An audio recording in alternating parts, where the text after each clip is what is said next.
Chowmein আর chilli চিকেনের combo তো বোধহয় সকলেরই অনেক বেশি প্রিয়। তবে ঘরে চিকেন না থাকলে আর নতুন কিছুর সাথে যদি চাউমিন ট্রাই করতে চান তাহলে আজকের রেসিপি একদম আপনাদের জন্য। আজকে বানিয়েছিলাম কলকাতার স্ট্রিট স্টাইল এগ চাউমিন, তার সাথে ফুলকপির মাঞ্চুরিয়ান। সমস্ত কিছু আপনাদের সাথে ডিটেলসে শেয়ার করব কিভাবে এগ চাউমিন বানানো যায় খুবই টেস্টি করে, আর মাঞ্চুরিয়ানও একদম ক্রাঞ্চি থাকবে সসে দেওয়ার পরেও। তো নুন জলে বয়েল করে নেওয়া ফুলকপি ঠান্ডা করতে দেব। ব্যাটারের জন্য 2 চামচ কর্নফ্লাওয়ার, 2 চামচ ময়দা নিয়ে নেব, সামান্য একটু লবণ, গোলমরিচের গুঁড়ো, হাফ চামচ শুকনো লঙ্কার গুঁড়ো, একটুখানি আদা রসুন বাটা, জল দিয়ে ঠিক একটা ব্যাটার করে নিতে হবে। তারপর বয়েল করে রাখা ঠান্ডা যে ফুলকপি সেটা এর মধ্যে দিয়ে ভালো করে কোট করে নিতে হবে। এখানে একটা কথা মাথায় রাখতে হবে, ব্যাটার তৈরি করার সময় কর্নফ্লাওয়ার এবং ময়দার মিশ্রণটা সবসময় ইকুয়াল রাখতে হবে, মানে 2 চামচ কর্নফ্লাওয়ার নিলে 2 চামচ ময়দা নিতে হবে। এবার গরম তেলের ওপর মিডিয়াম টু লো হিটে ফুলকপিগুলো ভেজে নিতে হবে। ফুলকপি ভাজতে ভাজতেই সসের যে মশলা সেটা রেডি করে নিতে হবে, কেননা ফুলকপি ভাজা হয়ে গেলেই তুলে সাথে সাথে সসে দিতে হবে, নাহলে কিন্তু ফুলকপি ক্রাঞ্চি থাকবে না।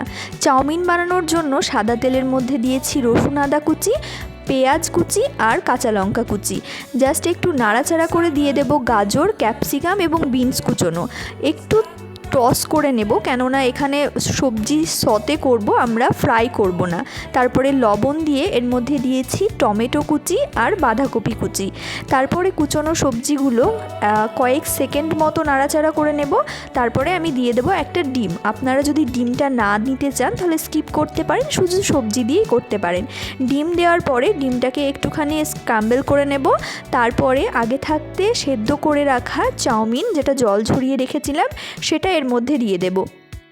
চাউমিন দেওয়ার পরে চাউমিনের ওপরে যে মশলাগুলো দেয় সেটা হচ্ছে, প্রথমেই দিয়ে দেব 1 চামচের মতন সয়া সস, একটুখানি গোলমরিচের গুঁড়ো দিয়েছি, একটু রেড চিলি সস, সামান্য একটুখানি ভিনিগার। সব কিছু দিয়ে চাউমিনটা ভালো করে নাড়াচাড়া করে দিয়ে দেব একটুখানি টমেটো কেচাপ। তারপরে চাউমিনটা আবারও একটুখানি নাড়াচাড়া করে নেব। তারপর সব শেষে দিয়ে দেব চাট মশলা। চাট মশলা দিয়ে নামিয়ে নিলেই তৈরি হয়ে যাবে এই চাউমিনের রেসিপিটা। এই রেসিপিটা আমি শেয়ার করলাম একেবারে কলকাতার স্ট্রিট স্টাইল চাউমিন। এবার ফুলকপির মাঞ্চুরিয়ান বানানোর জন্য ফুলকপিগুলো যে ভাজতে দিয়েছিলাম সেটা ভাজা হয়ে গেলে তুলে রাখবো। তারপরে ফ্রাইং প্যানের তেলের মধ্যে দিয়েছি রসুন আদা কুচি, কাঁচা লঙ্কা কুচি, পেঁয়াজ একদম ছোট মিহি করে কুচোনো আর ক্যাপসিকাম কুচোনো। এখানেও তাই সবজিগুলো সতে করব, ফ্রাই করব না। তারপর দিয়ে দেব সস, 1 চামচ সয়া সস, 2 চামচ টমেটো কেচাপ, 1 চামচ রেড চিলি সস, সামান্য একটু গোলমরিচের গুঁড়ো, শুকনো লঙ্কার গুঁড়ো আর হাফ চামচ ভিনিগার। সমস্ত কিছু দিয়ে একটু নাড়াচাড়া করে আগে থাকতে কর্নফ্লাওয়ার, মানে হাফ চামচ কর্নফ্লাওয়ার 2 চামচ জলের মধ্যে গুলে রেখেছিলাম, সেটা দিয়ে যখন গ্রেভিটা ঠিক হয়ে আসবে তখন আগে থাকতে ভেজে রাখা ফুলকপিগুলো এর মধ্যে দিয়ে একটু টস করে নিলেই তৈরি হয়ে যাবে ফুলকপির মাঞ্চুরিয়ান। ব্যাস, এবার পরিবেশন করুন গরম গরম মাঞ্চুরিয়ান আর ধোয়া ওঠা এই চাউমিনের সাথে। দুর্দান্ত একটা কম্বো। তবে যদি চান শুধু এই ফুলকপির মাঞ্চুরিয়ানটাও আপনারা অ্যাজ এ স্টার্টারও কিন্তু দিতে পারেন।